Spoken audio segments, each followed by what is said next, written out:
What's up, guys? Welcome to GAT Chat. It's kind of a show where we get to talk about, you guessed it, GATs.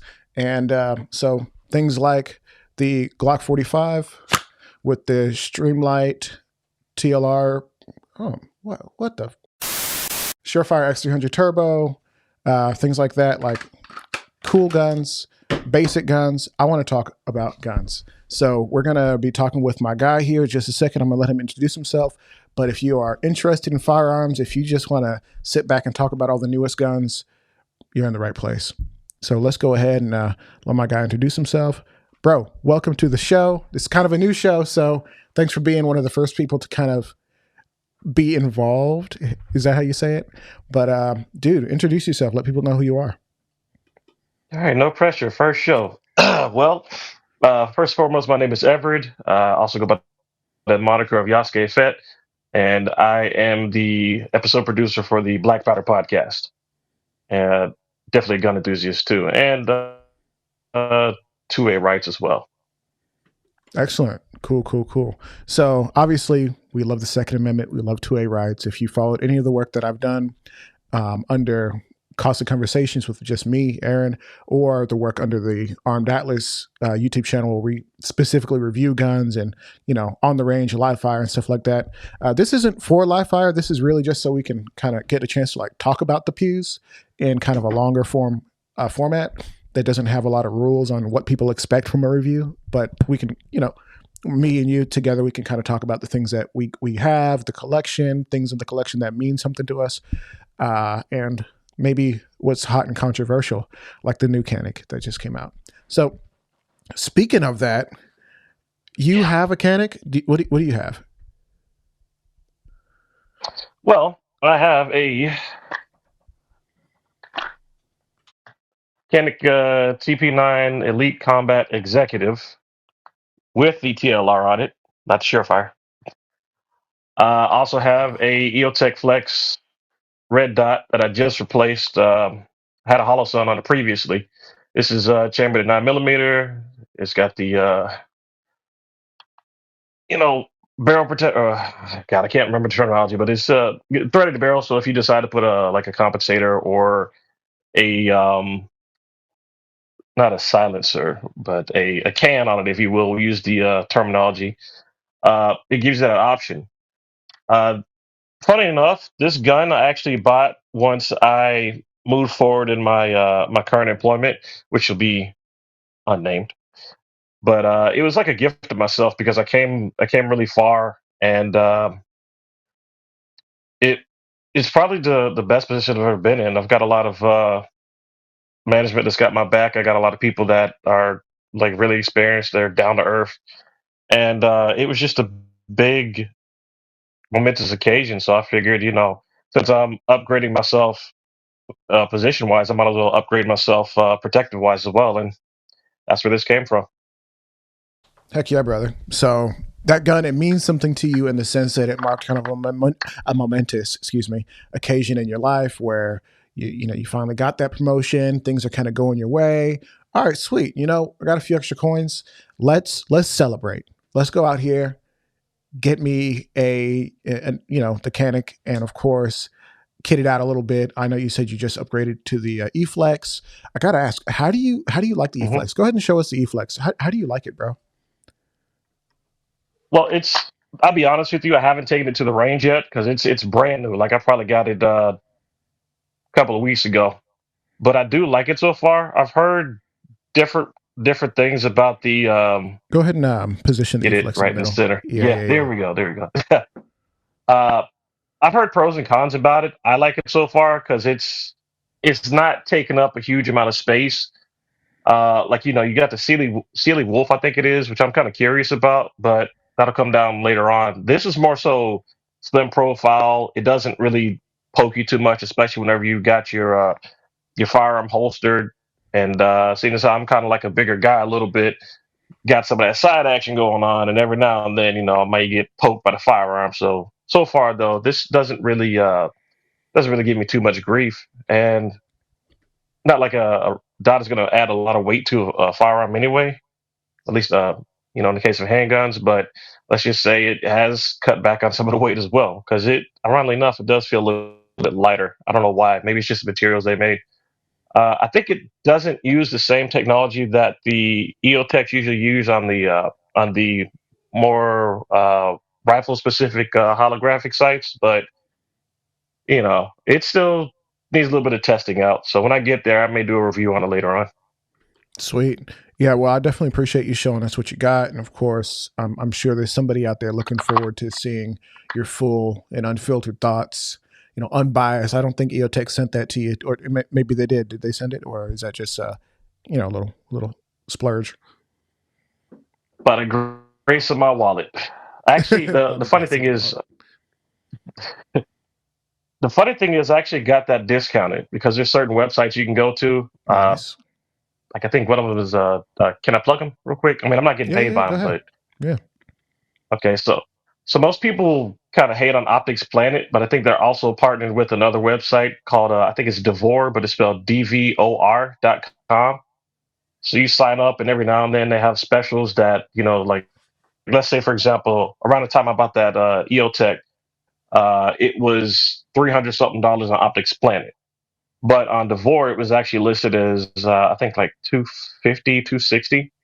So all in all, I got it for a good deal. And with the way taxes are lately, especially shipping and handling and everything else, I cracked 300 a little bit versus like having to spend 400 to 500 or whatever and have it shipped to the house. And you feel broke, but you got a new toy. Yeah. Well, so save money when you can. Oh my gosh, bro. I really try not to pay full price for anything. So yeah, obviously even though I make firearms content, not every single company wants to just send you all their stuff, but many companies, they will, or at least in the case of like content creation, like as a whole, if you reach out and be like, hey, I'm working on a project. You guys want to let me get it for the, content creator price or media price? Sometimes that's a thing. And so I really try not to pay full price for anything, but I do try to make sure I disclose that when I do reviews, because honesty is important, and it's for the customers. Like my customer is the viewer, you or whoever's watching, and I got to make sure I keep that steady. That we keep that level of honesty and transparency. So that's just one of those things. Side note. Let's talk about that Canik, and then let's talk a little bit about your thoughts on the Canik. Was it Combat? Oh my gosh. TTI. Yeah, the TTI Combat. But before we get into the TTI Combat, because people are probably interested in what we have to say about that, what is it about usually the Canik Executive?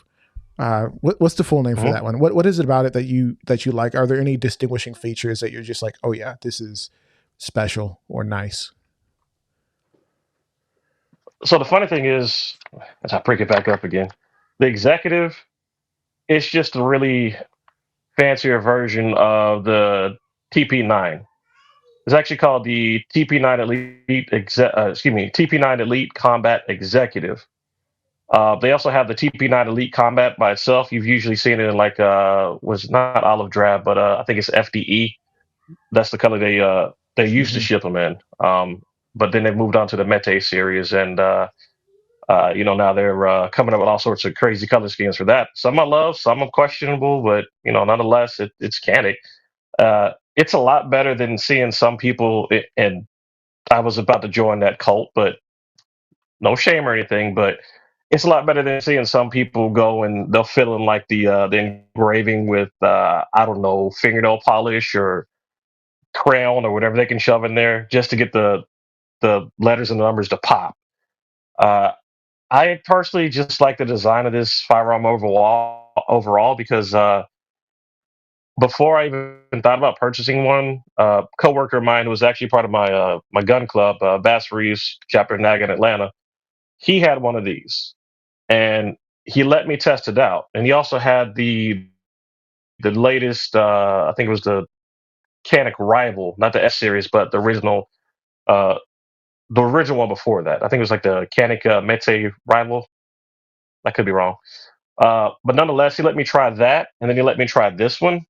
And side note on that, I've always had Canics ever since I started with firearms. And I actually started out with the 1 series. But like I said, it's more like a updated version and a more fleshed out and kind of modified version of the 1 series, especially with the Salem Arms barrel, which is kind of default with most all the executives, I'd say. But between the executive and the rival, I just like the rival, or excuse me, I like the executive a lot more because even though the trigger's it's a little bit wider, kind of like the rival as well. Um, it didn't seem like it was too beefy like the rival was. It was more crisp. It seemed like it was ready to go into action a little bit more. And now, granted, I will give my coworker this. He had shot over 1,000 rounds in his executive, and he had just gotten that rival. So maybe after a while, you break the other gun in, it'll work out just the same as the executive. But nonetheless, even after I bought this one, it was the same trigger pull, and it had that same crispness to it. It didn't really feel like it was more of a chore. If anything, it felt like it was more ready and willing to fire. And that also let me get in tune more with practicing at range, and I just fell in love with it, and it just functions the way that I needed to. It's a good gun. Nice. Now let's just take a look at that trigger pull real quick before you put it up. I know you're about to, because it looks like the rival trigger. The rival has like a really crisp 90-degree break. Once you, I guess, to me, it generally has that. Is that a 90-degree break, or is that a little bit further back? Show us the break for that one. I'd say it's probably a good 90. Just so nobody freaks out. Empty. Nice. So, of course, you got the other side, and let's center it up a little bit more. Oh, sorry. Yeah. There we go. Okay. So here we go. The trigger. So I'm holding it down, but I'll flip it around so you can see. Mm-hmm. Like right about there.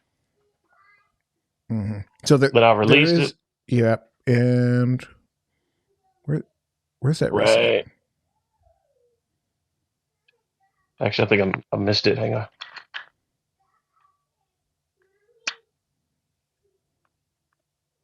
Pull that back. Right there. That's the reset. That's a nice short reset. So the break is a little bit further back than the rival, I would say.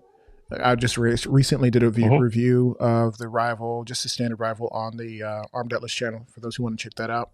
But the break is a little bit further back, which some people might like that. They don't want to, in a stressful situation, draw and then prep the trigger just a little bit, and all of a sudden they're on the wall. All of a sudden they've discharged on accident, or because people do weird stuff when they're under stress.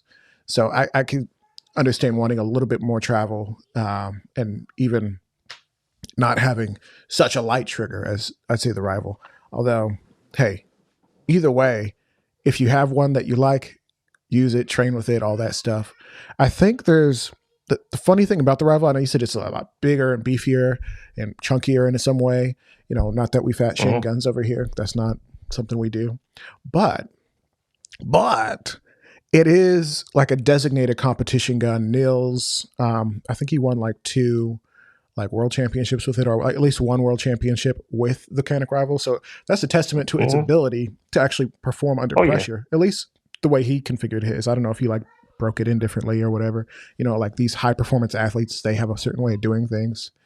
Tom Brady, beating up the balls in different ways. Pause. But it's however you want to do it. Interview's over. Interview's over. Interview's over. But I thought, if I remember right, I don't know if it was Nils or another guy, but he actually pulled I think it was an SFX right at the. Yeah, I think it was an SFX right at the box and took it to competition and won. I bet. It's either him or a couple of other people, but they're just competition ready. They're good guns, Mm-hmm. Yeah, and it's funny because it's not American. I would say because they're not an American company, you sometimes run into the issue of aftermarket and even holster support for the guns. Yes.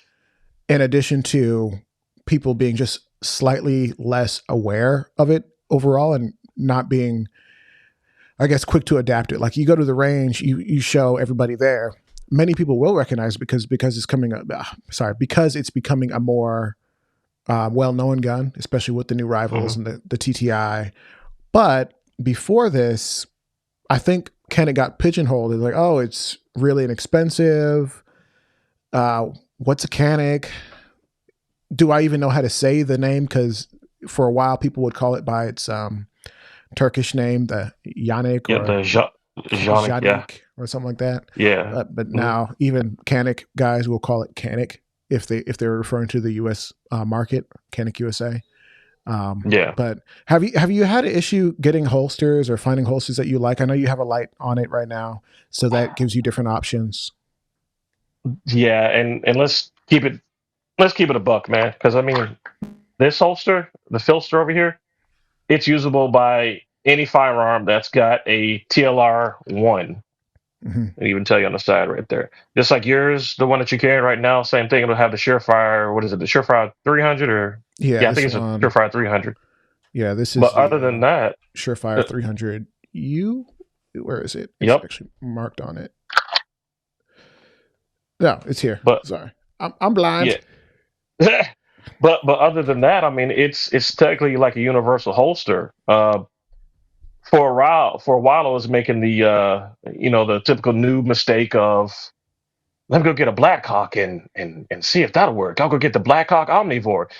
No shit on Blackhawk, but whenever you start out brand new in the firearm industry, or not the firearm industry, just the firearm world itself, the two-way space, whatever you want to call it, if you don't have the right guidance and do the right research, you're going to end up making a whole lot of mistakes. And my first holster for the firearm, which at the time was a TP9, was I don't even think it came with a default one, but I bought one off of Amazon. And I honestly couldn't even tell you the name of the company. I think it was like Paladin Arms or something like that. But again, like I said, noob mistake. Yeah. It's just a regular old holster. And then eventually, once I upgraded and I started putting lights on my firearms, well-known lights, because I don't want O lights. I will not touch an O light. You could not pay me enough to touch an O light. I need to. Look, no shade. If you like old light, that's on you. But me, that's what I want right there. And I've also got a Surefire 300 too. But I want my firearms to actually be there whenever I need it. I want everything to function like I need it, so on and so forth. So I go with a better brand name. But I had to get a custom-made holster from Legacy Firearms that would take and maybe I'm just asking for too much because I don't really carry OWB. I carry and waistband, IWB. So I had to get a custom made Canik holster that would take a TLR1, I believe it's the one, right? Yeah, the TLR1. And also be an inside the waistband type of holster. And I also wanted no onions on it as well. I mean, I was basically asking for a whole lot of stuff. And it's like the more things you do to your firearm, the harder, especially a Canik, the harder it's going to be to find things. And God forbid, I did want to put like a small compensator on at one point. Right, because that but it wouldn't work in a Legacy holder. Right. Yes. And then believe it or not, there's a lot of holsters that are cut to be completed towards, let me just take the screen for a second, towards the top of the gun. Like maybe the sweat cover will, end up right up here, and then it will block any optics. Lost the word for a second. Tapping for emphasis. It'll block your freaking optic from just that thing. You know what it is. The thing. it'll block the freaking optic from going in the holster. So finding a quality brand that by default gives you the optic cut, that's important. And if you don't want the optic cut, go with a brand that doesn't care about your your awesome setup. But which I don't know who that would be, right? Well, I mean, right now it's going to be Filster for me because I've got that for you. That's how much space you got between your optic. And the most important thing I worry about whenever I'm looking for holsters, which when I first started out, I didn't focus on, was all of that right up in there. Because I cannot get access to my trigger whatsoever. Unless unless somebody shrinks down Ant-Man style and like puts a pin in here and pushes it out. But other than that, Right. there's no chance of this thing going off on its own. And I've seen Or holsters getting something in that there. literally the freaking I'm taking the screen. This, like, you can, if you turn it this way, obviously, like, I can't get in there and pull that trigger. That's not happening. But I've seen holsters where it's pretty much like this. Like, okay, I don't like that. The front of the trigger isn't exposed, but the back, I can get in there and I can do whatever I want to do. And if you're like, they even sometimes have space where now my finger is on the trigger. I can depress that trigger. And so, God forbid, like you mess around and find out. And now you're calling SIG and complaining that your 360 shot itself, or not your 360, the P320.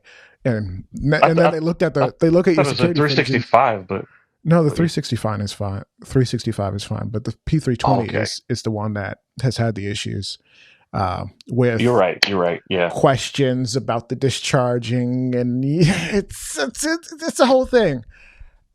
I can neither confirm or deny, and I'm not saying that I want SIG to send me a gun, but it would be nice, and so I will give them the benefit of the doubt. In public conversations. In private conversations, they're getting roasted. But, public conversations. Yeah. But the 365 is legit. I have no problems with that gun. That said, there's a few other guns that we want to talk about, not to mention the freaking Canik TTI Combat, which is a funky name setup, but all Caniks have weird names. What do you think about that? Because I haven't shot it yet. I think overall, personally, I like it. What do you think? Because I feel like you don't like it. I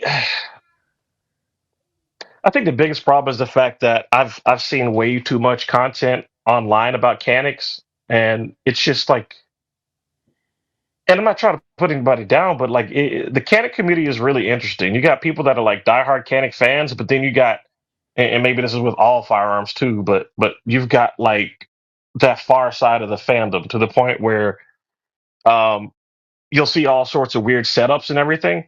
But on the TTI, especially after watching John Wick, because good God, 4 movies came out. Terran Tactical modified firearms for 4 movies. So I'm sitting here like, yeah, this Canik's gonna be off the chain, man. It's gonna look good. Gonna be able to pressure check it because you can't do a pressure check with a Canik. I could be wrong. If somebody's out there and they got the strength of Popeye, cool, go ahead. I ain't shaming you. You need to teach me how to do it, but nonetheless, for the most part, you can't pressure check a Canik. But I'm ready for this thing to come out looking like a pit viper, or just something that, for lack of a better description, looks badass.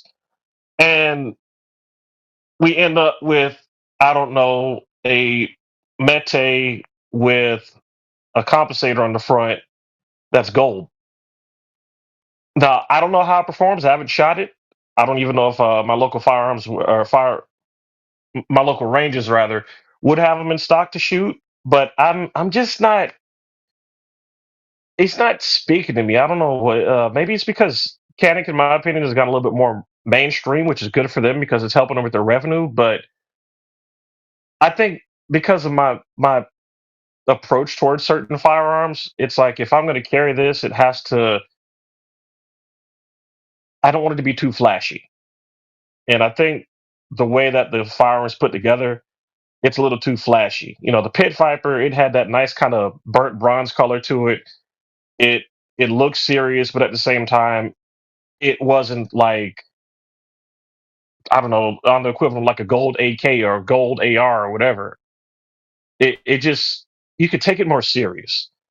And to go back to the whole fandom thing with Canik, I think my main worry is that they'll get so caught up in the fandom to the point where they're making firearms that are more so for show and more so for flash, versus like trying to provide something for, let's say, the average everyday citizen. Because I just it just it's too flashy for me, man. Long story short, it's too flashy. I guess my perspective, especially as far as any weapon goes, is kind of like um,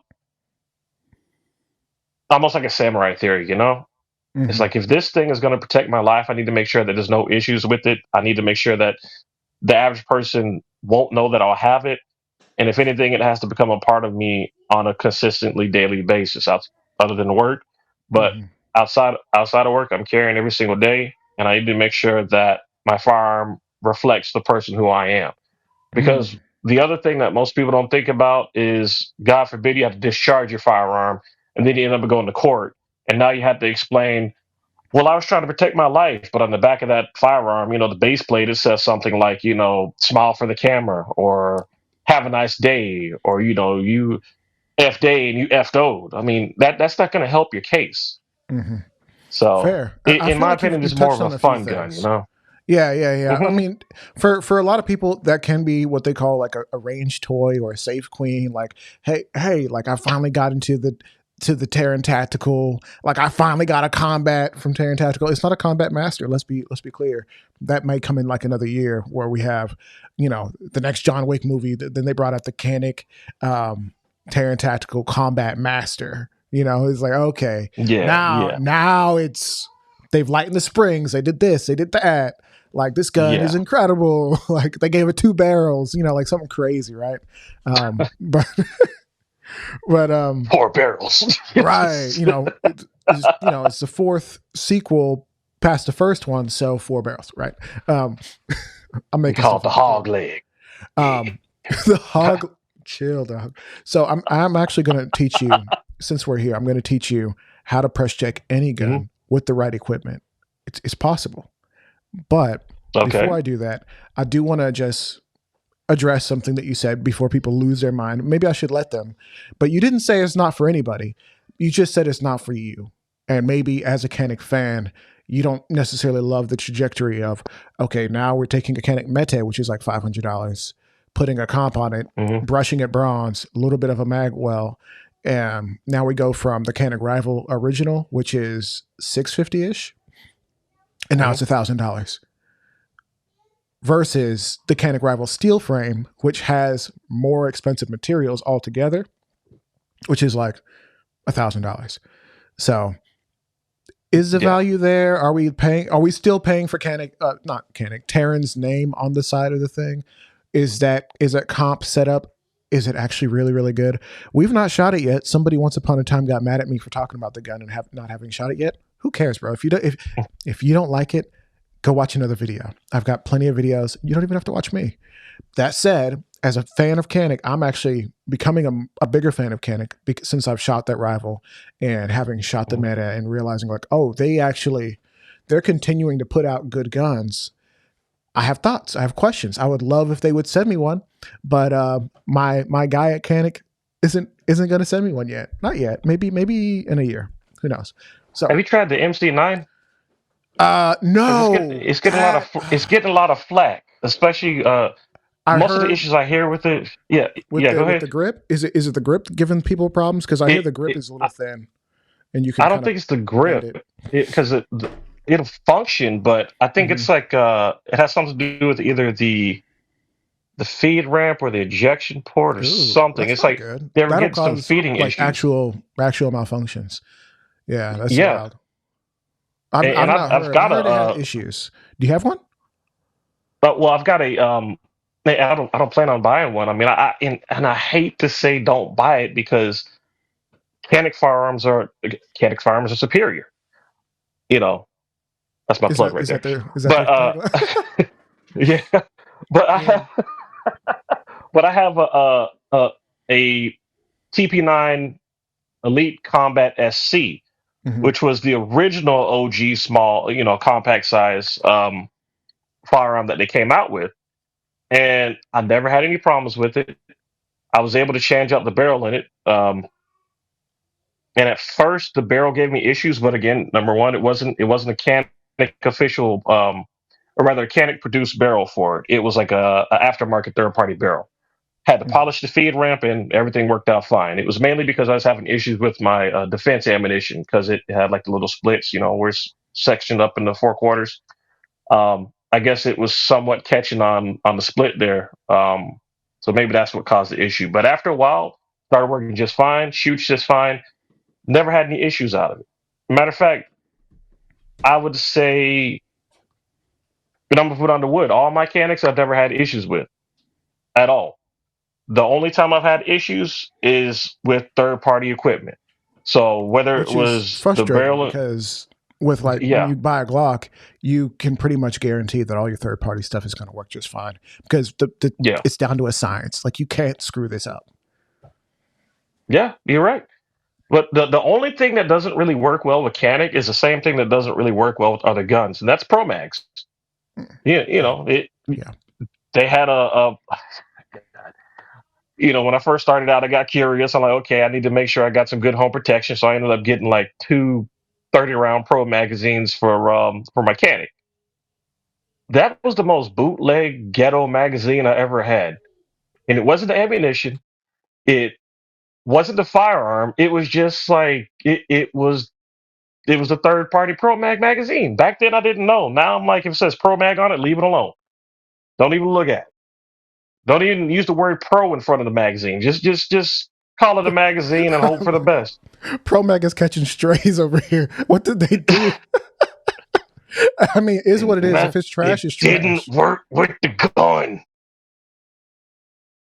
You can't be an executive and use a Pro Mag. I mean, if it's trash, it's trash. What's that? What's that? Is it Pro Mag or it's another mag that people like to use with Glocks? They're like transparent. What are they called? Oh, a lot of issues with those. The name escapes me right now. Mm-hmm. Yeah, but that's why I always tell you if you purchase anything Glock, it has to be manufactured. Mm-hmm. Because it's got the guarantee behind it. Mm-hmm. It's not going to cause any issues, or it shouldn't cause any issues, because their quality department is quality control department has gone over to make sure that, okay, if our name's going on it, we're not going to have any issues out of it. We want to reduce these phone calls where everybody's having issues and problems with their guns to a minimum, and if anything happens, we can focus on that and make sure it never happens again. Right. Versus Glock is known for we know it's a known issue. Right, known issue. Yeah. What Glock has a known issue? I've never. It's kind of doesn't exist. There's no known issues with Glocks. Yeah. Although when brand new guns come out, you can have known issues or first batch issues where it's like, especially with a lot of the Glock clones, we talk about like the Shadow Systems, who I've met those guys. They're cool dudes, but people don't always quite understand that it is an expectation that they have from their factory. You need to fire 100 rounds through this gun.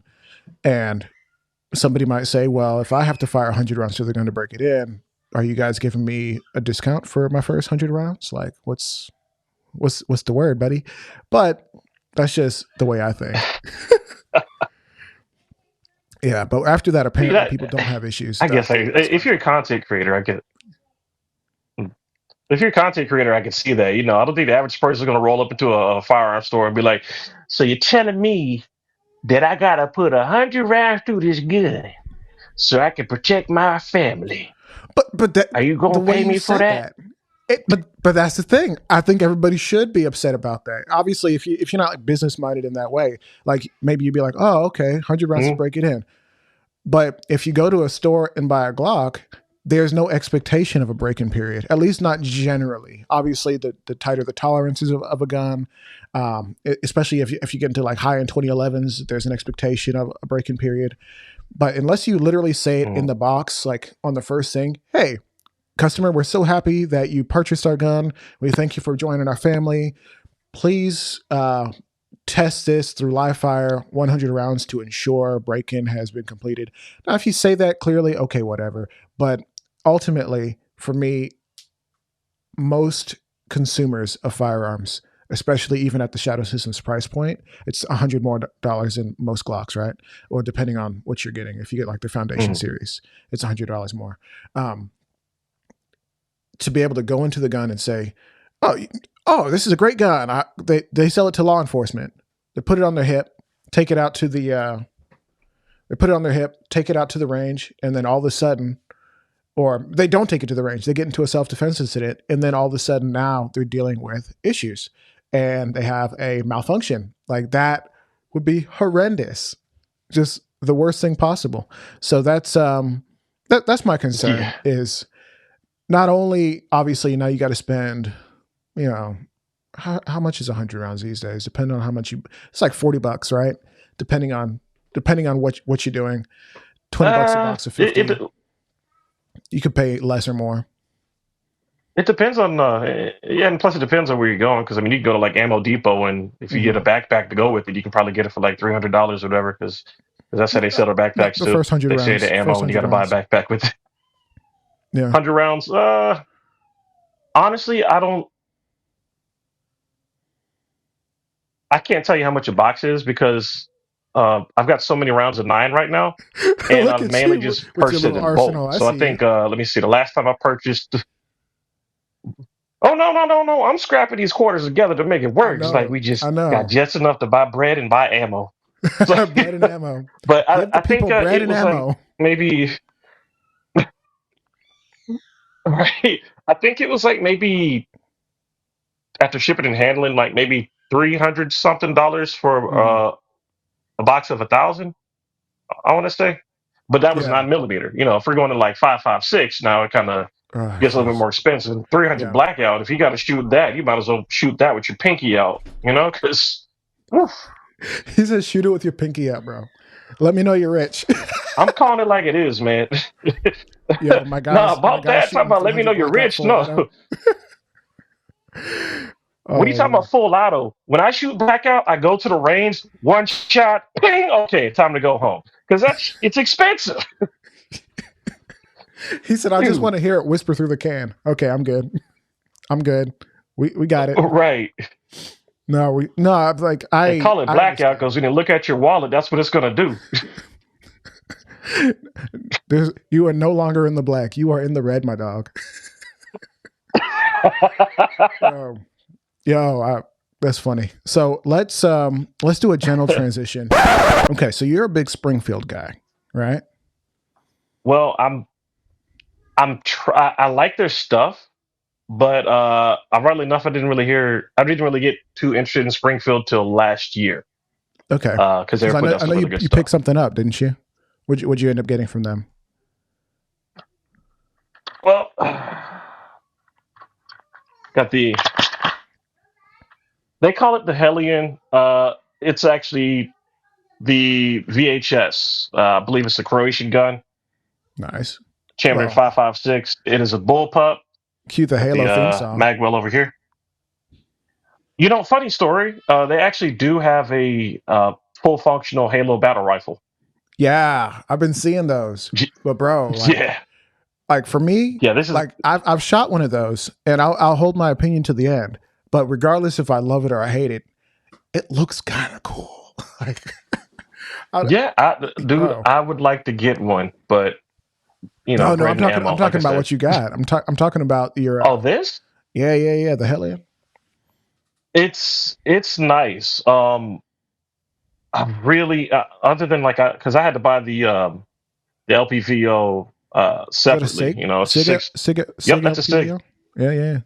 Yep, it's pretty good. I need to tweak it just a little bit because the reticle's off by about like that much, but nonetheless, it's great. This thing fires nice. It's a little heavy, but it works out because it's a bullpup. And I know most people, they have issues with bullpups because they're like, the trigger's mushy, and you really can't get past the trigger. They mainly complain about the trigger, but if I remember correctly, I think bullpups, whenever they get imported into America, I think they were actually meant to be full auto. So that's why if you got like an AUG or like a Tavor or anything else, the trigger's squishy because of that effect.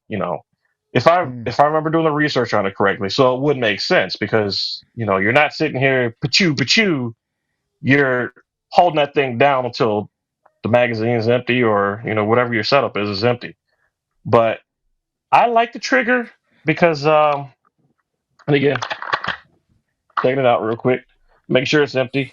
I like the trigger because once you get about here,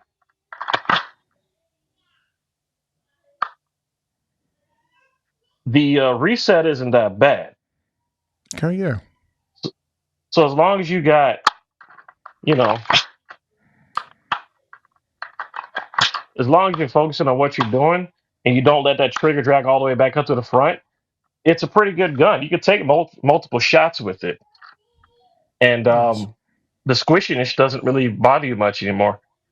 You just Nice. get used to it. It's just like any firearm. Yeah. If you're going to utilize your firearm, you got to know what you can do with it and what it does, the limitations of it, and the pros and cons. Yeah. I mean, every platform has limitations. I'd say some people will complain about the controls because they're a little bit weird.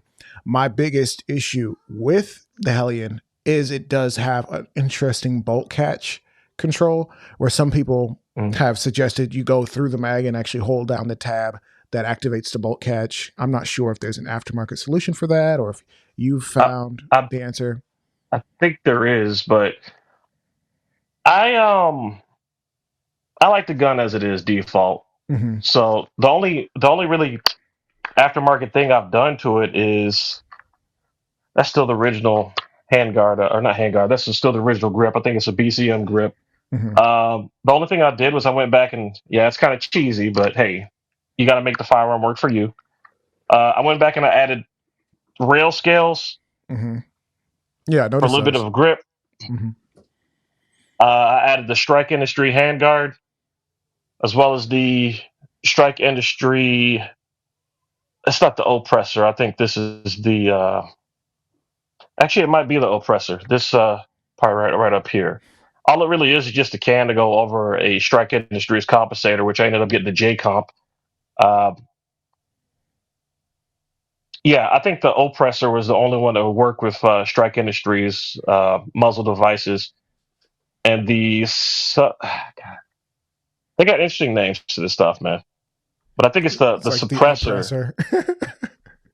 I think yeah, the oppressor. I think that's the one that can work with any muzzle device, but the the one that I've got only works specifically with Strike Industries muzzle devices. That's such a Oh, funky another name. really The cool. oppressor. Like, come on, bro. Yeah, that's Okay. the odds. It's about to But you can transfer actually. money. I mean, that'd be kind of cool. I wouldn't mind. I Just home mean, as long protection as for it's not free. trying to fight me, right? Like, cause I'm not trying to fight Right. my guns. What are you doing in this house? But the other cool thing about it is, if you decide to put a can on it, you can control The gas system right there. the Adjustable. gas. Yeah, the gas. I hadn't used this in a minute. We need to get the guy that can do the press check on the Canik to do this. There we go. Yeah, you can decide what you want the press to come out as, so you can either use the regular muzzle device or a can. Either way. Nice. Okay, fair enough. So let's get your verdict on it. What are the top 3 things you love about that gun? Is there at least one thing that maybe it's not your favorite?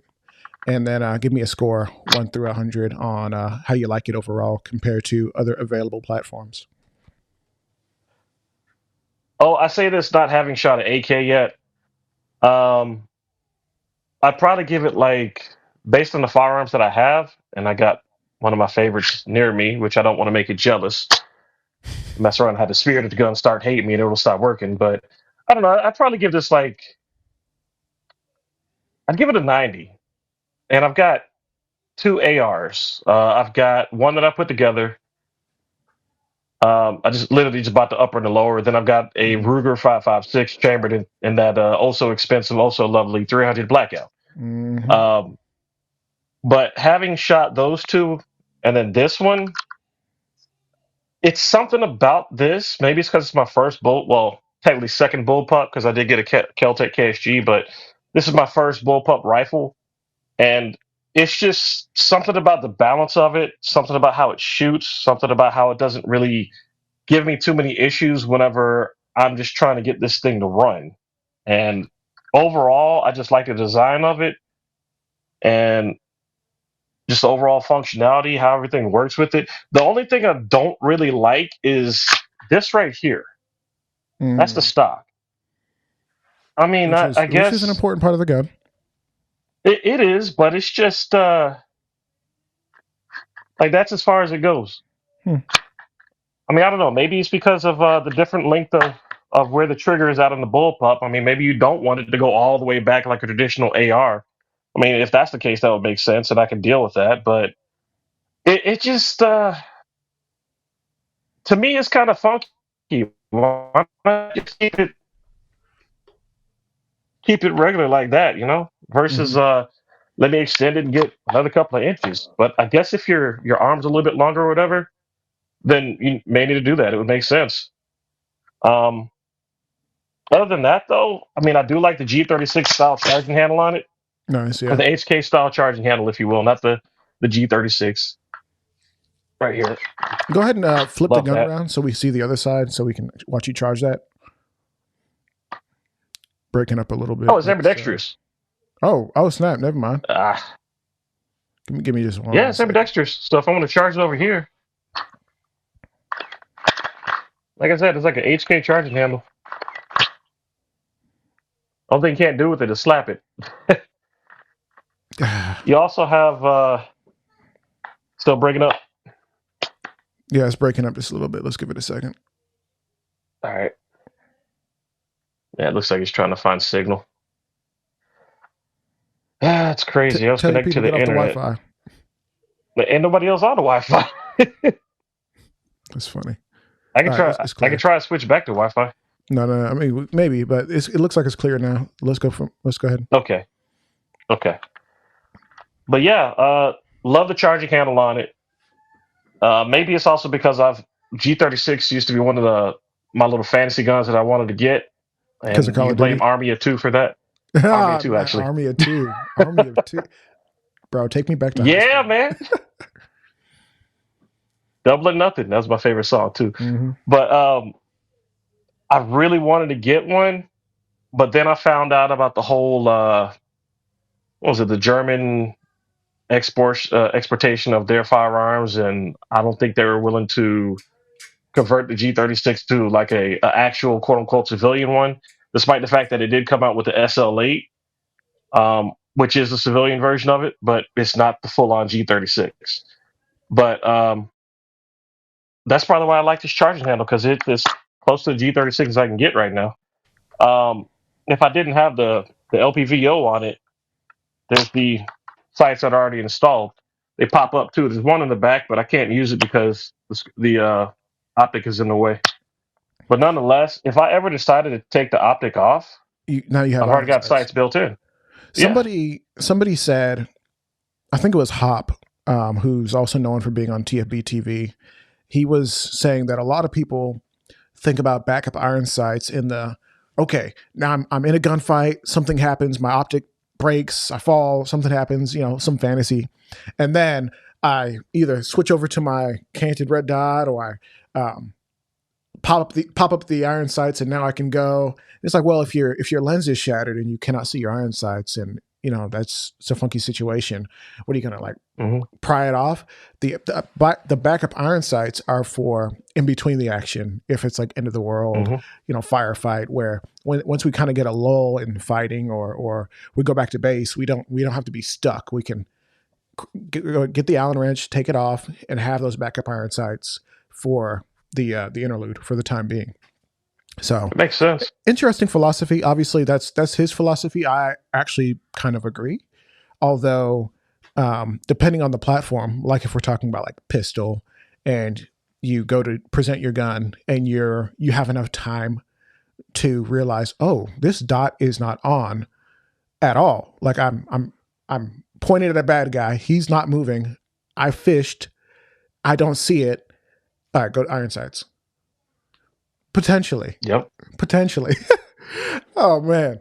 Potentially. It does make sense, and yeah, I could that would be probably one of the downsides about having such a long optic is like, God forbid something happens and I don't know, front shatters or the back shatters, and you can't really utilize it like you would be able to normally. But But those are there for that situation that Hop was saying, where in the interlude of fighting, you could go ahead and get your Allen key out. I don't know if you can store one in the bottom of the grip, but pull out the Allen key, take it off. You can.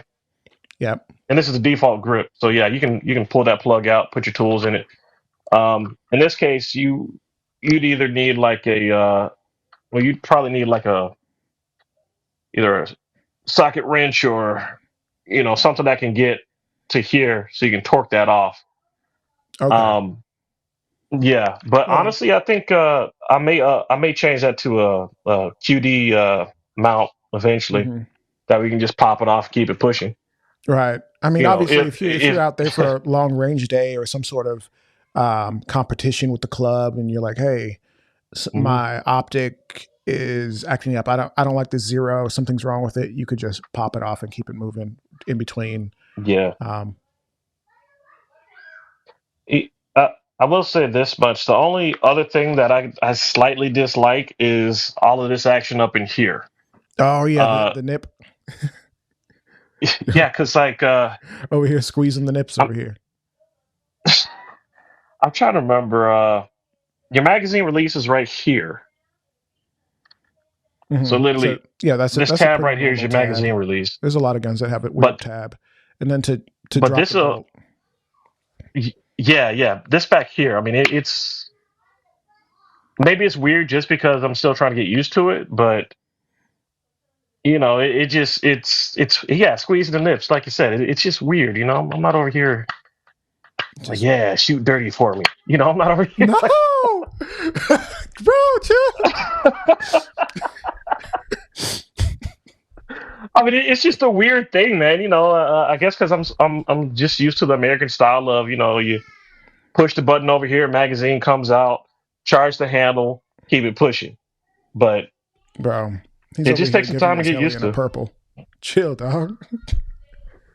Hey, man, don't be hating on my arsenal now, okay? No, you're good. You're good. So. Let's do the quick transition, and we'll talk about something that we were supposed to talk about a little bit earlier. And this is how you can, with the right gear, you can press check any gun. Right. So I'm gonna show you real quick. So this is Glock 45 with the X300 Turbo. The guys at Streamlight.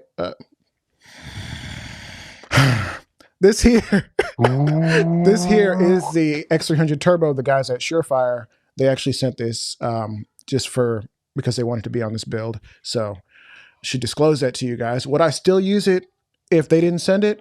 It's expensive and I'm super cheap. So maybe not, but it's a quality light, all sorts of military contracts, and it's expensive for a reason. Now, this is how you press check any gun. You have to have an optic, and then you apply pressure.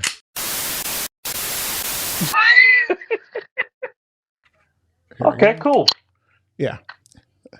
It's a trick. Here I am thinking it was a little bit more hard than that. No, it's not as hard. Though with iron sights or with an iron sighted gun, it's a lot harder because there's not that block to ride along. So now you're grabbing the slide or on the iron sights, and it's okay. That's substantially less space for your finger to, I guess, come against. In I'm not sure how to say it in a way that makes sense. It doesn't sound filthy. So yeah, you're dangerously cheesy right now. Pause. Got to be careful. Right. What are you doing, bro? Yeah. So. I do have a question for you about that the Surefire 300 though. The X300. Yeah. So compared to the TLR from Streamlight, right? Mm-hmm. How is it easier to activate? Because with Streamlight, I mean, there's it's barely any. It's a lot harder. That's what I thought. Significantly. Because mine is the same. Yeah, mine is the same way. This I like because you can just flip it up, flip it down. This will, hold it until you let it go. Then you got the which somebody might not like that because it's too easy to have a ND, a negligent discharge, with your light. And if you are in a tactical situation, you want to know that when I want this light, it will be on. And when I don't want the light, it won't be on. And I'm not going to accidentally activate the light and then get my team killed because now the enemy knows my position because I got a little jittery and pushed on the light on accident. Yeah, that makes sense.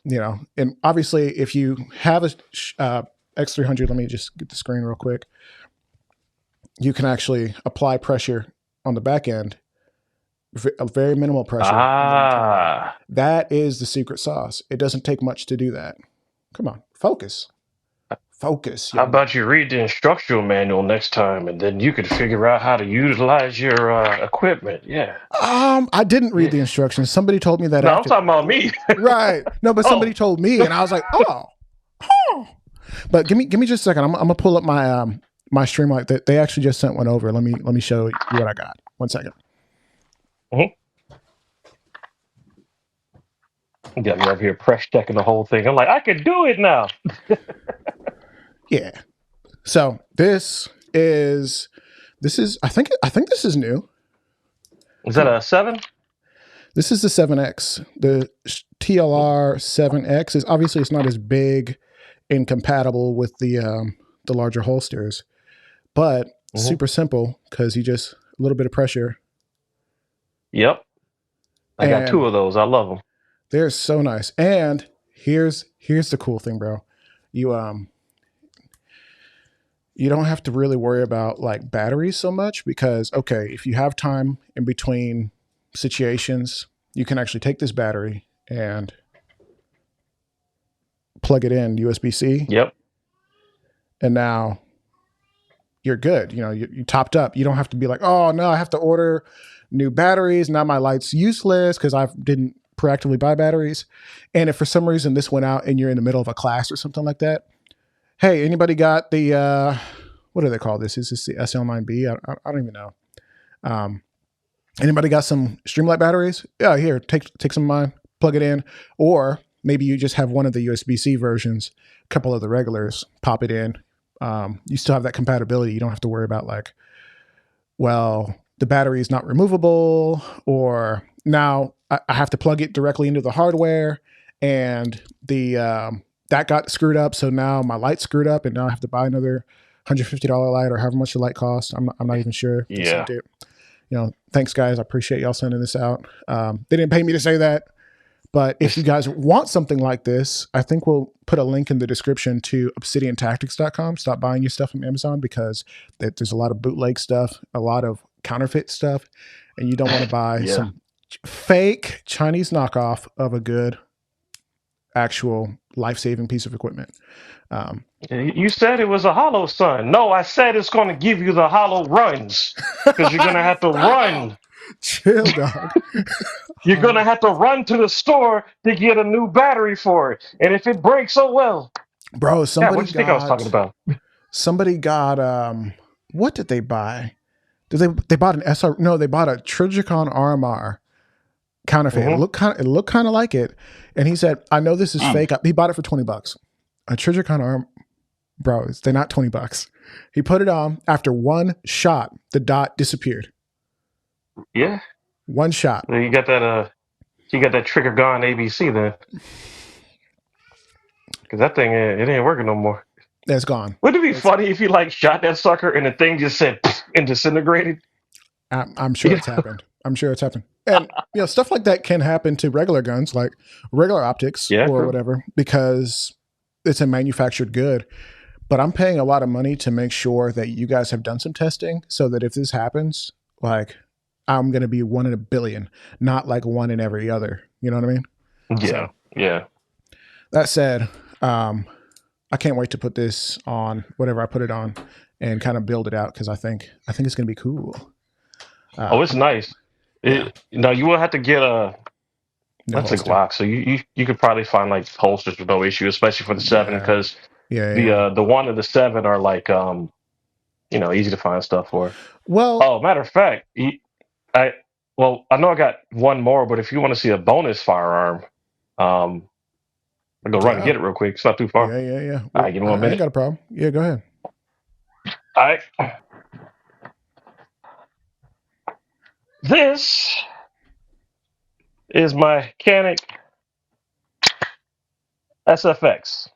Incredible. Yeah, But I think I saw Nina De La Flores had a comp like that. She's been showing those off recently. They just mount to the rail. well, it mounts to the pick rail under there. But Nice. you got two brands. You got Wasatch comps, and you got this one, which is 45 Blast. But the one thing about the lights is that most people think that you can just pop a light. Well, not most people, but like let's just say if you're new to firearms and you're looking for a light for your gun, you can't just pop a firearm on there, or excuse me, pop a light in the firearm and say, "Hey, this is going to work." Because in this instance, once again, empty.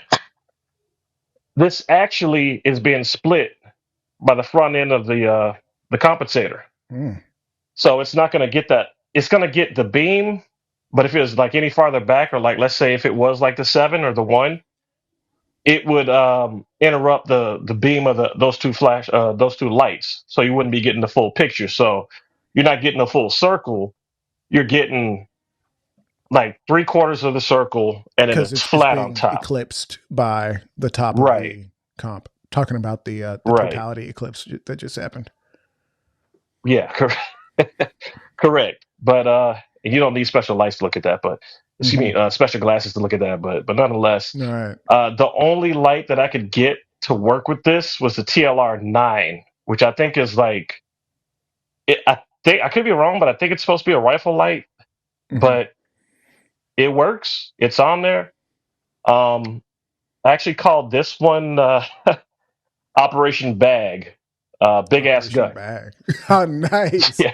I mean, that's a freaking RoboCop gun, bro. Like, if you literally, it's giving, it gives a RoboCop vibes, man. But giving RoboCop, yo, no, but that's cool, bro. Like, just man. So when did you see that comp and was like, yeah, I want that? Like, did you see somebody shooting it, or were you just looking around looking for comps? Ironically enough, I mean, you'll see like a lot of stuff in the Reddit Canik group. So I saw that comp and I'm like, yeah, this is definitely something that I want. And yeah, before I continue, I know I've been flagging the camera a whole lot. I'm sorry. I don't mean to scare everybody with my firearms. I'm not trying to shoot you through the screen. To just, bro, bear with me. I want you to do it at least one more time. Scare some people off that don't need to be here. All right. So, I just, I found the comp and I decided that I needed to have it. So I kept trying to find out.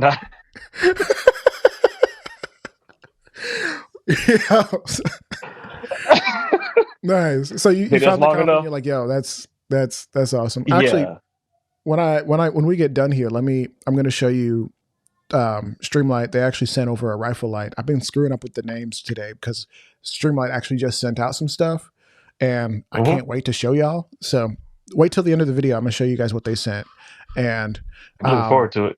Yeah. But bro, you have at least one other gun that you wanted to show. Let's. Oh yeah. Okay, so what you got for me? Some people hated it because of how the blowback was on it, but I like it. This is my first. This is actually classified as a pistol. We still got the whole brace thing going on. If that's a problem, there you go.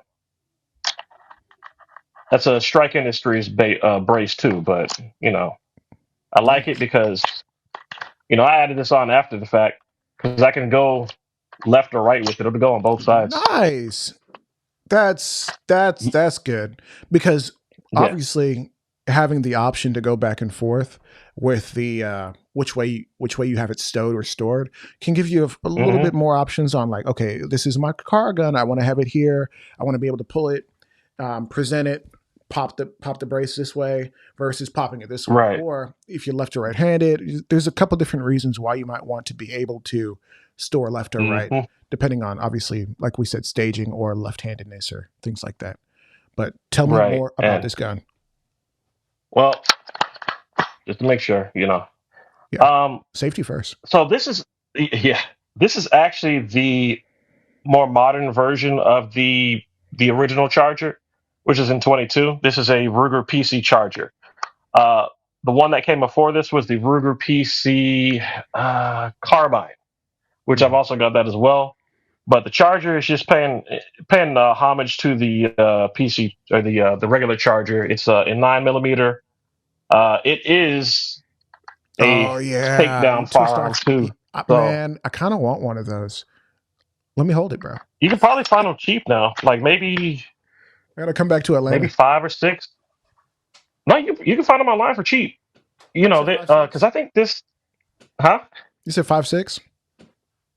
I want to say 500 or 600. You might be able to, depending on which website you go to. Like if you go to PSA.com, I think they got it. They may have a discount or a deal on it because they do have those daily deals. It's probably still on Sportsman's Guide too. And worst comes to worst, I'm giving y'all the game over here. Worst comes to worst, you can go to either gunbroker.com. And if you go to, what is it called? AmmoSeek.com, there's also an option to look for firearms as well. On my list of firearms that I'm looking for, I've got the Springfield Ronin on there, chambered in 10mm.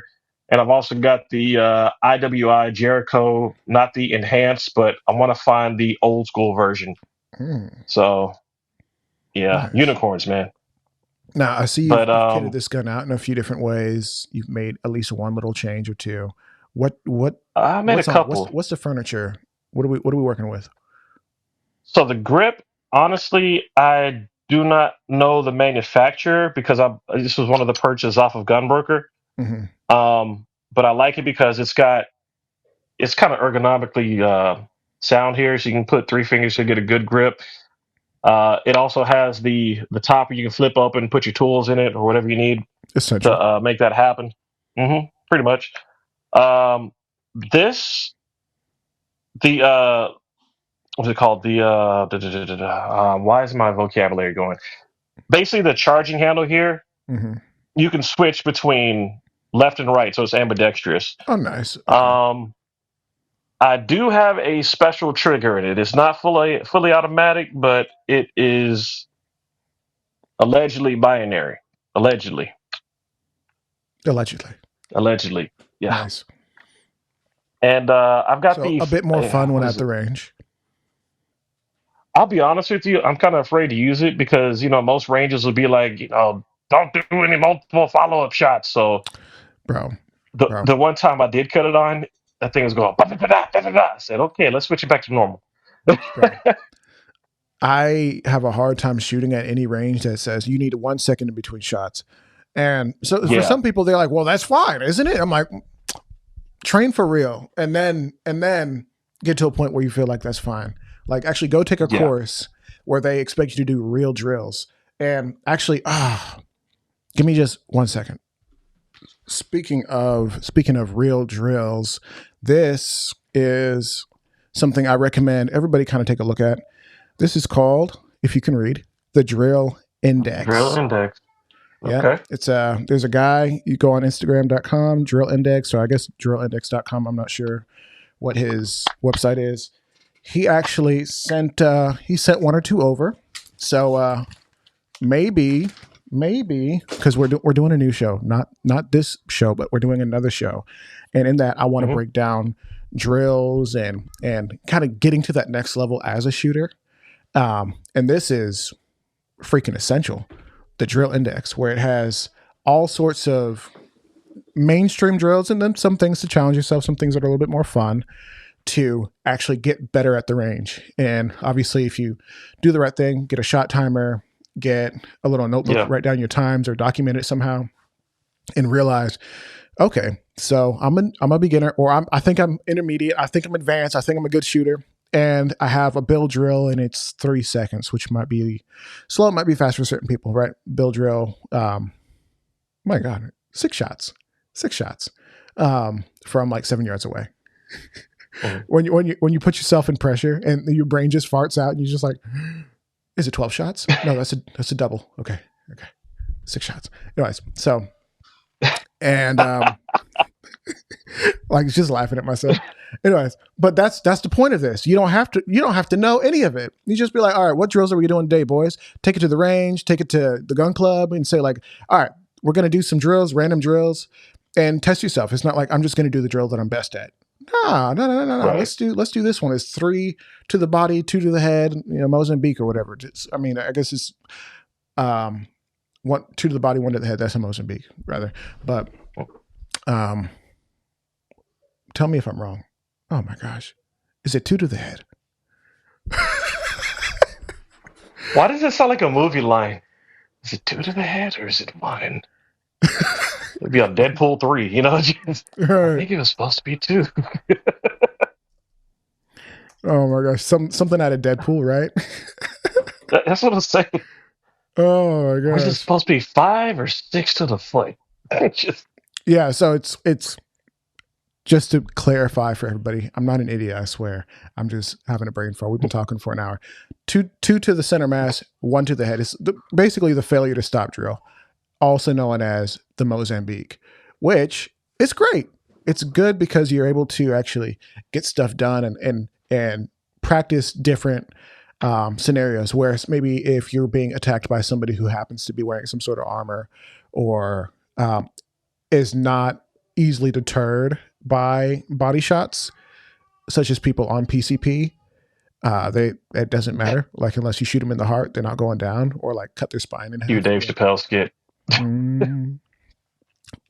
Most people aren't able to get past the shot to the head. So not to be overly graphic with the the nature of violence, but it just is what it is. It's funny you bring that up because I was kind of off topic, but there was like a gas station shooting in I think it was around Stone Mountain here, the Stone Mountain area. And it made me think about some stuff. I actually might be doing a show on this. I'm trying to get a couple of people on it, but God, what was the terminology I used?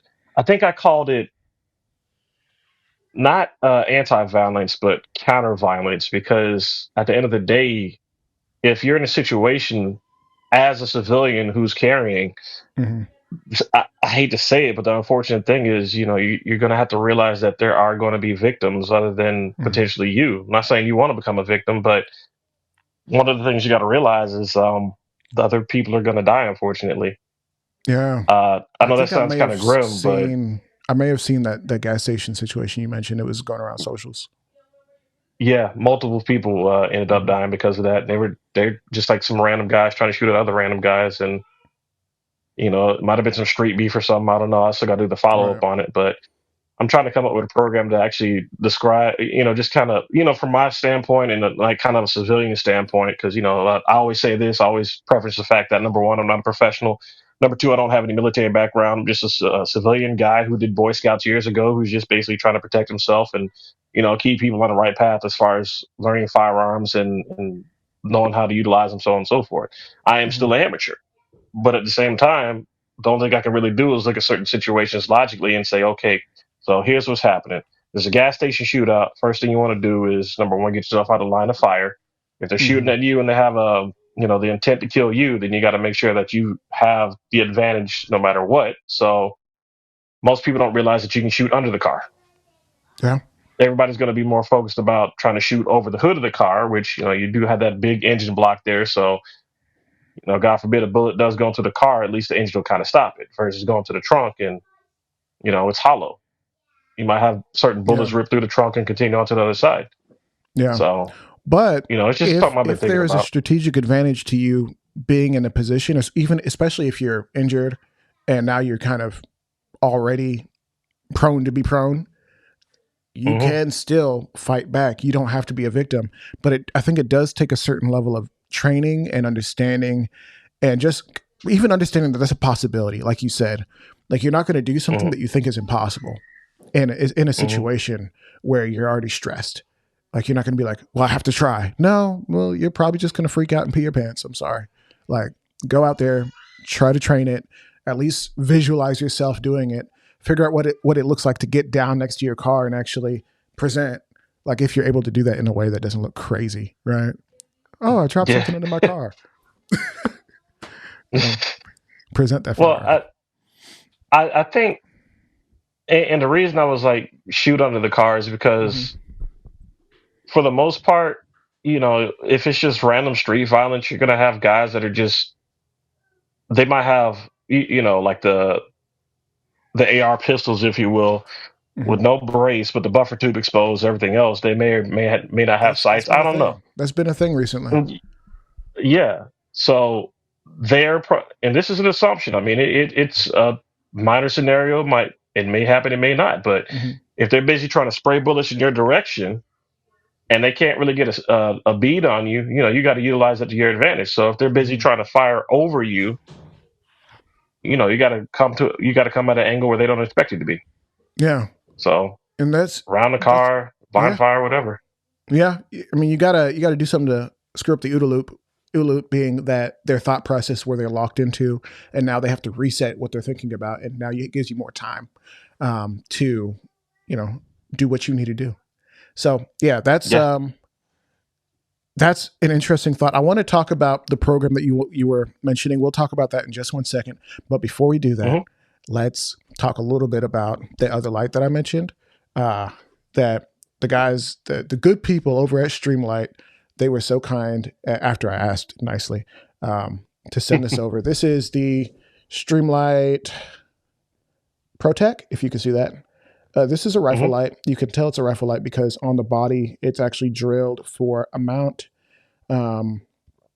It's nice and bright. I think it's at least 1,000 lumens. The candela is excellent. I think it's 60,000. I got to double check that. But that means it's got a great throw. It's got a plug for the switch. When I say switch, not the switch that them boys be talking about. We're talking about a pressure switch that goes on top of the rifle. And you can get that mounted on nicely. And of course, the button in the back. Let me actually do this right here. Don't look into the light. It will blind. It'll freaking blind you. Yeah, really. Anyways, and I fixed the white balance on my camera. It's thinking everything in here is green. It's like the Matrix. It's pretty bright though. Yeah. So I have 2 like professional studio lights in this room, and this one light is just it got in my eye again. Don't do that, guys. Don't do that at home. Why you do that? Oh man. But I have don't do what I do, guys. Don't look at the light. Don't do what I do. Don't look into the light. It will actually give you a retina injury. Don't do that. But only 1,000 lumens, which is good because the battery isn't gonna fail out on you. And if you take off the tail cap, you can always change out tail caps with different controls, different things. Say you don't want the double. You don't want to double it up. You just want a nice solid tail cap so you can activate it with your thumb. Like that's one thing. Or, and kind of importantly, let's get this freaking battery out. This battery has similar technology to the other thing, except this is not a USB-C. This is a micro USB, which is disappointing. That's disappointing, but because it's not the newest thing, right? But you're able to get a micro USB, charge up the battery, still have compatibility across the board with all the different light set. Take that battery. So if you're scavenging at the end of the world, right, and you're like, this battery's dead, I don't have a way to charge it. Well, go get a loot drop and get a go get yourself a nice loot drop and take somebody else's battery and keep it moving. You're gonna be over there. There's a turtle. Stop! What did the turtle do to you? Was it a Ninja Turtle? Charge the battery. Well, just like certain video games, man. You go around and you hit the mobs, and you hit a turtle, and I don't know, an epic loot drop comes out. You get the epic battery of foreverness. Bro, I want to show you this real quick. So it does. This is actually important. It does come with 2 different ways to mount it. So this is for the Picatinny. This kind of comes on it natively. You can unscrew the sides, like little 2 screws right there. Boom. Attach this, and this is for your M-lock. Nice. Little M for the M-lock. So it's really easy to kind of switch that out so you can get this mounted to the side of your gun, get a pressure switch on the top so you don't have to like push in that button and kind of go from there. That said, We're going to test it out, see if it's actually any good. So far, in my preliminary testing in and around the house, I mean, you guys saw it's pretty darn bright for a flashlight. For a flashlight, it's pretty darn bright. So hopefully, hopefully it's as advertised, and we'll see. Hopefully, I think what I'll do is I'll do a video on the Armed Atlas channel where we kind of take a look at some of the different lights that I have, because I have all sorts of lights from my duty style. I could do the same thing. Yeah, but it's like, okay, so for your EDC, like, do you want a light on your EDC? Yes, the answer is yes. But some people are weird about that. Like Ken from he was on Wilson Combat Channel, and he said the weirdest thing, talking about you don't want these gadgets on your gun. Okay, Ken, like don't put a light on your gun. Yeah, okay. You got all these young ones trying to be hip and cool and Wait, the latest bro, you sound just greatest. like him. And the thing, I got respect for the OGs, man. I can't hate, but it's like, can I be blunt? Can I be extremely blunt? Bro, do you think? That was the most boomer shit I ever heard. Bro, I nearly spit out my water. And I respect. No, wait. I think I would be boomer. FUD, that was the most FUD shit I ever heard. Either way, boomer, FUD, whatever. It's like, I get that they've got their setup and what they would do and what they think is right for people who are, in the community and they're out there carrying and whatnot. But at the end of the day, if God forbid I get into a firefight, this isn't like the 1800s. I can't take a candle and light it up and be like, "Who's there, John boy?" Oh man, and Winnie the Pooh style with the lantern and the yes, just yes. You got one shot to you. Oh shit! Hang on, just reload, muzzle loading. Yeah. Stop moving. I mean, I think in the long run of things, what I'm saying is, it's a joke, but modern problems require modern solutions, and you honestly, there's a lot more than having a cool looking gadget or flashlight on your gun. Again, there's these streamlines, or streamlights, excuse me. They're pretty bright. All the guns that I have that have lights on them. Oop, that one just loaded. We're gonna fix that now. I'll get that bullet later. But yeah, I mean, it's bright.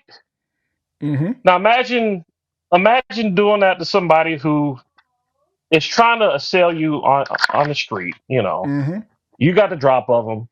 You got to drop on them. You can stop them from doing something. Even if, excuse me, even if it's just like you're actually trying to somewhat de-escalate a situation and you don't want to shoot them, but you want to, stop them from coming at you. Like if it's somebody who's not high on drugs or whatever, and they're coming at you with a knife, you can hold that person down with a flashlight at least until they either A, get tired of you, or B, you can get away, or, God forbid, C, where you actually have to take some action because they're still coming at you. It gives you the non-violent option. Because I mean, don't get me wrong, that whole Dunning-Kruger effect, where you have the gun and you think that you know everything about it and you're going to utilize it whenever you have to utilize it, that's great for movies. When you're actually on the street and everything, or you're in real life, most of these internet professionals aren't going to be there to guide you and tell you that a real person doesn't need a gun with a light on it. They just need to take the gun and shoot them. Okay, cool. It's pitch black at night. You don't know what's going on, and somebody's coming after you. There's no pause menu. You can't go through your inventory and look for a candle or whatever. I mean, this is real life. Not the so to give people, to give people bad advice based on, and the other thing is you don't know their living situation. You don't know if they're going to be like, let's take Alaska, for example. They got bears out there. They carry heavy caliber handguns at the very minimum to make sure that they can protect themselves. Right. So God forbid they're going through a season of like where it's I don't know if perpetual night is the right phrasing. It's been a while since I talked about something like that in Alaska, but nonetheless, they what is it? I think they have 40 days of night or something like that. But nonetheless, let's just say they've got low light continuously. So there's not going to be any way for them to actually find out where the threat is coming from other than sound. And to be honest with you, if you're just utilizing sound to try and figure out where the target is at, when you end up hurting the wrong person or the wrong thing or whatever, now you're accountable for it. You had to try and figure out, okay, so I shot my friend because I thought my friend was a bear. That's my story. I'm sticking to it. No, if you had a flashlight, you could prevent it. Yep. So, and that's people need to know that. What you just said is the biggest reason for having a light. It's accountability for yourself, or being able to put yourself in a situation where, when held accountable, you can say something that doesn't sound just completely stupid. And that's why I'm like, hey, can y'all send me the rifle light? Because I don't want to buy one, first of all. I'm a little cheap like that. First of all, we have my bank account set up. Right. I mean, the truth is, we don't make a ton of money on these things, and so the more money that we can save on lights and stuff like that, and we can test it out and give you guys the real take, this real opinions. They don't get to watch my videos. I tell you exactly what I think, and if they don't want to work with me anymore, oh well, like we'll work with somebody else. At the end of the day, we'll just buy the stuff. I mean, that said, and I still like Wilson Combat, but I love Wilson Combat. I love the guys that work there that I've met. Like, I've met some of their executive team guys when I went to GunCon. You guys should go to GunCon. There's some really cool people there. You should go to GunCon. You should go to GunCon. Let me see what my bank account look like. Well, let's talk about you going next year, because I want you to come with me. How about that? So, all right, cool. Guys, so, type 1 in the comments if you want this man to go to GunCon with me. There better be at least one person. To get started, I mean, I'm selling this Xbox or this PlayStation 5 controller for $25, so that'll be a start. That'll be a start. $25 to go. All right, let's let the bidding start at $25. So, but point being is, I met the guys at Wilson. Some of them talk about, like, hey, we want to start kind of really embracing some of the new era stuff, and then Ken comes out and says something like that. And then Masayub says, don't drop the barrel. Don't drop the chamber on an empty barrel. And then he meows like a cat. Meow. You're like, meow. Yeah. It's funny you it's funny you say that, because the firearm community has not been the same for the last couple of years. I mean, other than like 2020 pushing out firearms and whatnot, yeah, at least 20, but especially now, because you've got there was 2020 that happened. I'd say 80% of firearms purchases first time were made by Black women. So the face of firearms has changed as well. You're going to have more people getting involved in it. You've also got the fact that there's why am I thinking martial law? I'm thinking from the Discord earlier where PJ was talking about martial law, but no, constitutional carry. You've got constitutional carry now, which means that more and more people are going to be willing to get firearms. So the biggest problem is there seems to be kind of a lack of a disconnect between the actual marketing department for certain brands and people who aren't just their common everyday customer. So, like, if you take, for example, like, let's say I have a single mother who needs to purchase a firearm for her home. And she's got 2 kids. She lives in an apartment, kind of like the situation in Texas where the lady had to do the shooting in her apartment because somebody's trying to break in. Now, I don't know if she found that her said firearm in, like, let's say, a book like Concealed Carry, or Guns and Ammo, or whatever, or like she actually had somebody come along and help her out, or she just went to the store and randomly brought one. But nonetheless, I put my mom in that situation because a long time ago she was interested in getting a firearm. So when we went to a pawn shop, and nothing against pawn shops, they got great people, they sell their wares, it's straightforward, it is what it is. But the old mentality is, you need to go get yourself a revolver before you get a real gun. Okay, cool. But at the end of the day, a revolver, even though it's more reliable and it functions like 100 for 100, I'd say, unless there's something wrong mechanically that you didn't know about, you only got, what, 5, 6, 7 shots. Yeah, between depending on what 5 and type 6 of is chamber. normal. And obviously, depending on what's chambered, you may have the pleasure of having a few more, especially if you have some sort of like extra special modified version. It's like, okay, yeah. But that's what I'm getting at. Out the box, The average maybe person, 5. yeah, the average everyday person who's just interested in getting a gun for home protection, who doesn't really, and I'm not saying this is right, but let's say they don't plan on training with it. They just have like that emergency crutch. God forbid somebody breaks in. Now I got to protect my family. They're going to get 5 shots. And if they miss with all 5 of those shots, because it's a handgun, it's not like a rifle where you got 3 points of connection. No, you only got 2, and you got to make sure that your grip is right. And the grip if on, miss with that revolvers is different. It's not the same. It's different because you don't want to blow your finger off. Yeah. But I'll say this. You might not have missed every shot. There might be 3 assailants, and you might have actually nicked a guy twice.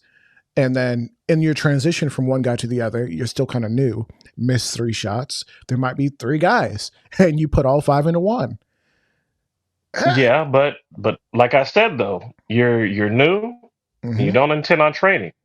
You may get lucky, and you might get lucky. Yeah, but the law of averages says you might hit one once. but then there's the whole reload factor. Because if they don't know about the reload little with the moon clue, they don't know what they're doing. No. See what I mean? No. And so are they keeping a speed load, like a strip right there? Like that's what I mean, like a speed load or a little crescent thing or whatever. Yep. They wouldn't know about that. It's just the gun may be sitting in their drawer, or they may go out and shoot it. You're not supposed to, but shoot it around New Year's or whatever. Hey, Happy New Year! Okay, now they got 4 shots. Because they didn't replace the. Congratulations! I'm irresponsible. Right. Ultimately, what I'm saying is like there's no real marketing plan as far as trying to actually connect with everybody. Now, don't get me wrong. I know they got the blanket consumer that they look for. You got your military, you got your police, so on and so forth. But at this point in time, with the way that the world is changing, especially in America, you've got a lot of people that need to be able to purchase firearms, and they're going to need guidance. And, thank God for YouTube videos, because it wasn't for them, the ones that actually do real reviews and not say, such and such firearm is extremely reliable, extremely dependable, and you'll never have an issue out of it. That's basically your Commander Shepard. Yeah. They're doing the whole Commander Shepard thing. They're going, they're going around the whole Citadel talking about, I'm Commander Shepard and this is my favorite store in the Citadel. And they did that for the last 25 guns. One of those guns has got to be faulty or something. You can tell me you got 25 for 25, no issues. This is my favorite gun. Listen, I know that not every gun that every influencer or whoever gets is good, because my guy John Patton, who created the Gun Con event that I was just talking about, it's up in Iowa. It's up in Iowa, and right outside Des Moines. It's near Brownells. Their big storefront. It's awesome. You should go, or whoever should go. You should go with me next year. But the point of what I'm trying to say is he start the bidding at 25 and just do I see 30? Do I see 30? 40 with the guy in the back with the green hat. Let's get back to it, right? He oftentimes gets a gun and tries it out. He doesn't have the best review style. I'm gonna tell you that straight up. His reviews are fast. He only has maybe like 5 points of criteria, adds it up, gets so many points, and he kind of grades it on like a point scale. So is he running 5,000 rounds through the gun to tell you, is this going to be durable past, it's like, no, but did you go to him for that? But here's the thing. He not constantly, more often than you would see from anybody else, gets a gun, tries it out, runs into an issue, calls the company, they tell him how to fix it, or, hey, send that back. We're actually going to send you the production model that we fix that issue on, right? And then he gets that and he'll try it out and be like, okay, we tried it out again and it worked. Or we still had an issue with this. That's weird. And I'm like, okay, if one guy who's been in this industry for 10 plus years is having intermittently with some of these guns that are being released and people send him guns, why haven't you had any issues None. Even the Walther Pro steel frame, it's a PDP steel frame. Yeah. He was like, hey, we were having some issues with it at first. It likes to run wet. So make sure you put a lot of oil on it and on the slide to make sure it cycles correctly, and you should be good. Why aren't we hearing any of that? Like, okay, it's great, but stipulation, don't run it like a Glock. Take care of it. Yeah. You don't hear that. You really don't.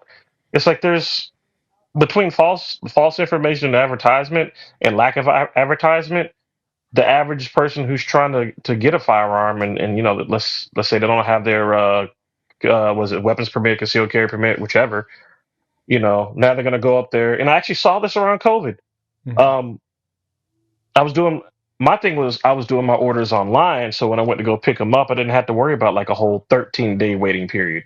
I rolled up to my gun shop and I'm picking my stuff up and I hear this couple next to me and they were looking at an AK-47 and first gun. They said it would be, I want to shoot one day, but I've shot a Full-Auto AK. Kind of cool. I'm not even gonna lie. Not even gonna lie. It's a lot. That's kind of cool. But it's all right. I mean, it's a gun. It shoots. No, but he said it's gonna be a 13-day waiting period. And I'm over here like, sucks to suck. See you later. All right, guys. You know, thanks. Thanks to get see it same time next week. Yeah. Even basic stuff like that isn't really being explained too much. And you know, you got the whole YouTube University thing. You got the social media gurus, the Facebook PhDs, and they're all like, do this, do that, do this. At the end of the day, it's ultimately up to that one person to just kind of spend time to try and research what's necessary in order to make the right purchase. But in our society now, we live in instant gratification area. You know, it's like this gun shoot good, and they end up getting like an old school Taurus, not like the G series, but like I don't know, one of their 1911s or whatever. Yeah. If it's not a judge, I won't budge. That's nuts. Yeah, actually, I'm not even gonna tell a lie here. My first, let me see. Actually, for some reason, I have this available to me right now. First gun, Glock 19 Gen 4. Very first gun that I ever bought, and I bought it from a pawn shop. It was basically new. Like the feed ramp had no wear on it. Like it was brand new. Pretty much brand new. Come on. Point the gun at these people because he's got a gun. I'm thinking of Anchorman 2 when oh my gosh, Megan Good. Where did you get that space gun from? No. When Megan Good and Will Ferrell first met, and she's talking, and then oh my gosh, Brick, Michael Scott, it's like she said something, and then Brick's getting weird, and then he's like, "Am I freaking you out?" Megan Good says, "Am I freaking you out?" And then one of the guys was like, "She's got a weapon." I don't know if she said he's got a knife or she's got a gun or whatever, but bro, that movie's hilarious. It's one of my favorites. It is. I got to go back and watch both of them. Oh my God. Bro, I have both of them. Both of them. Yeah. Yeah. Oh, that's another thing. I'm going to just say, I'm going to throw this out. Mm-hmm. Bring a knife to a gunfight. And what? Not to make it your primary.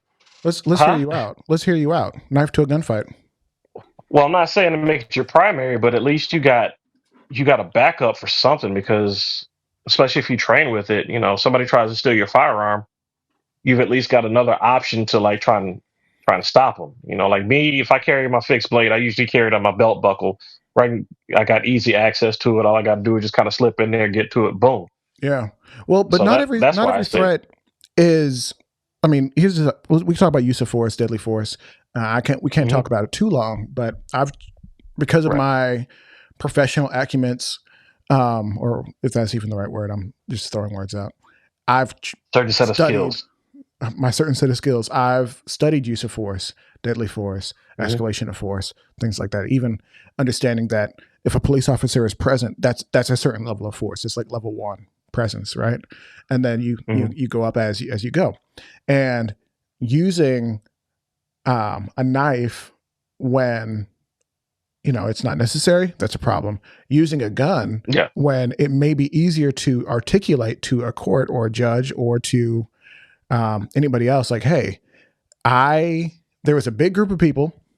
This guy was coming at me, and I pulled out a gun and I shot him 3 times, and 2 of the shots hit him, and 1 of the shots went and skipped around and hit a child. But you had a knife. Yeah. Or why? Well, if you're so smart to carry a gun, why didn't you carry some other form of self-defense that maybe didn't require you shooting into a crowd? Or maybe you can skip all that. You can skip all that and say, like, hey, buddy, back up. And then if he chooses not to, then he gets his face carved up, which is unfortunate. Never want that. But I'm joking. Batman Returns over here. I'm joking. Mysterious. Why? You ever know? Yeah. I ever tell you how I got these scars? Truthfully, I'm a little bit squeamish around blood, so like I hope I never run into any of that. It makes me feel funny, but I'm still going to carry the knife. But yeah, I hear you though. I mean, that is a good point. Just, I guess I just like, God forbid, I just like to have the option of like, oh, he's trying to take my gun and he's literally right up in my face. There's 0 inches between us. I can smell the guy's breath. He needs a breath mint, and I don't want to get shot by my own gun, so need another option. Well, I mean, even I've been in situations where I'm maybe like walking at a park and somebody's kind of walking with me in a weird way, and I'm like, I literally took 3 left turns. Why are you still here? And instead of pulling out a gun and having it with you, maybe you pull out your knife and kind of keep it in a concealed position. So if you hear rapid footsteps all of a sudden, you can position yourself and you don't have a gun out, brandishing a firearm in a situation where you are not absolutely sure, that. And now this is a lot of theoretical stuff and kind of going beyond the initial firearms conversation. So if you're still here, I appreciate you. I appreciate you guys. Thank you so much for coming to our GAT chat. I do want to make sure that people can find you if they're interested in what you're doing. They can check you out. They can support what you're doing. If you got a Patreon, all that stuff, they can feel like, oh man, this guy's putting out amazing content every week. We got to support him, stuff like that. Could you tell people a little bit about what you do? Everything as of right now, everything's free because I'm just a humble dude. I don't have a lot of followers. I got I think 19 followers on my podcast. It's an honest living. But I'm trying to change the platform of my podcast a little bit, but it is focused on black firearms. Because one of the biggest problems I have with, like I said earlier, all the stuff on YouTube is the fact that you got a lot of people that are putting up all this, to be blunt, putting up all this gangster shit. Sorry to bad enough that the image of black people isn't really owned by us. It's owned by like the media. It's owned by film, so on and so forth. And what's portrayed is now being portrayed in the free media, if you will, third-party media through YouTube. Which at the end of the day isn't really helping as far as caring while black, which there's OWB, there's IWB, I call it CWB, care while black. So now you've already got preconceived notions in other people's minds because of the movies and the media and everything else, to the point where they automatically assume that certain things are going to happen. Let's be real, stereotypes exist, and the last thing we want to do is have those stereotypes come back and affect us. So my main goal of my podcast is to try and provide, not just through my own words, but other people's words as well, which, by the way, I still got to get you on there, man. We'll talk about that. But yeah, we'll talk. But just to get people to see that there are positive black faces in the realm of firearms. And for the record, it's not anything racial. It's not meant to be like racist or anything. I try and avoid even coming off like that as much as I can. I don't have any issue with other people of other colors. At the end of the day, I'm trying to represent the people that reflect the same color that I do, because the imagery is not matching the good people that I know that are involved in this space. And it's not just that, but I'm trying to expand out into like first aid, stop the bleed. I need to reach out to the lady I got certified from to get her on a podcast. Other influencers as well, like Sergeant War Dog. I'm trying to get a Refrigerator Torque of Strap House Customs on there. It's just to provide more of a platform for more people who are involved in the 2A space that share our same reflection, you know. So you can find my podcast until I get a real site. You can really go to rss.com/podcast with an S, so podcasts/BPP, or you can Google search Black Powder Podcast. It'll come. It should come up with a website that has like the mascot's wearing a hood. It's like a green hood. He's kind of got like a skull mask on, but nonetheless, it's like Black Powder Podcast by Yasuke Fett, which is my handle. Yasuke being one of the only recorded Black Samurai, and Fett being paying homage to Boba Fett because he's my favorite Star Wars character. Heck yeah, brother. Not just that, not just that, but the guy is relentless no matter what tries to stop him. He fell in the Sarlacc 9 times. He got out 10. So that's pretty cool to me. But you can find me on Black Powder Podcast. On Instagram, it's Black Powder Podcast. Facebook is Black Powder Podcast. Pretty much everywhere. I think I'm on Locals too. It's on all major platforms such as Spotify, YouTube Music. It's even on Amazon, not Kindle. What is it called? Audible. So nice. It's out there. It's available if somebody wants to consume it. And obviously, like we said before, if they watch your stuff and they're like, oh shoot, this guy's onto something, we got to make sure we're supporting him. Y'all can go over to locals.com/Black Powder Podcast. And of course, they'll find you. And I will drop the link to the Discord, your Discord and mine, underneath this video. If you don't see it, let me know. Remind me. Sometimes I forget what I promise in these videos. Gotcha. It's not intentional. I just have bad memory. Anyways, so, and if you guys are watching up to this point, go down. If you're on Discord, join. If you're not on Discord, join, because we're having great conversations with people who are interested in self-protection, Second Amendment, self-defense, and growing the conversation. And sometimes someone can say something kind of out of pocket and somebody else can be like, hey, you know, I disagree. Or, hey, I have a question on why the bullet is sitting too deep into the casing. Is that safe? And somebody can be like, well, actually, I happen to have the data to present to you. And they'll give you printouts and all sorts of stuff and be like, you know, it's actually supposed to be this far. And if it's too far, it can cause problems. Don't shoot that. And now you've saved yourself a trip to the hospital. And yeah, that's what we're here for, building our community. That's what the Gun Club Discord is for. That's what Black Powder Podcast Discord is for, is really growing community and making sure that we are able to connect with each other in that kind of way, especially around firearms. But you can talk about other things.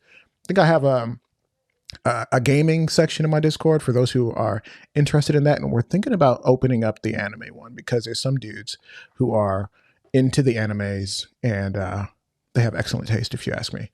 So let's go ahead, wrap it up, bros. Thank you. Did you have anything you need to add? Really quick. Yeah. Yeah, because since we're talking about managed democracy and Helldivers, look for me on PlayStation. Warchild MK4, the number 4. So it's WARC. Yep. Go ahead one more time. Yep. There's a backstory. Warchild MK4. So it's WARCHILD MK, the number 4, numeral 4. Nice. There's a backstory to the name. Hey, I bet. It will spread managed democracy. Bro, I played Helldivers for the first time on Nate's system. He's in the Discord. My God, bro. That game is both incredible and like devastating. Like I nearly lost my first go around because I was like not quite sure how to melee and somebody got in my face and I was like, whoa. Bro, I'm this close to getting a PlayStation because of that. I dislike what that game has done to me. So guys, join us for a cup of liberty over on the Gun Club Discord. And I think you won't regret it. Your money back, guaranteed. All right, guys. Peace.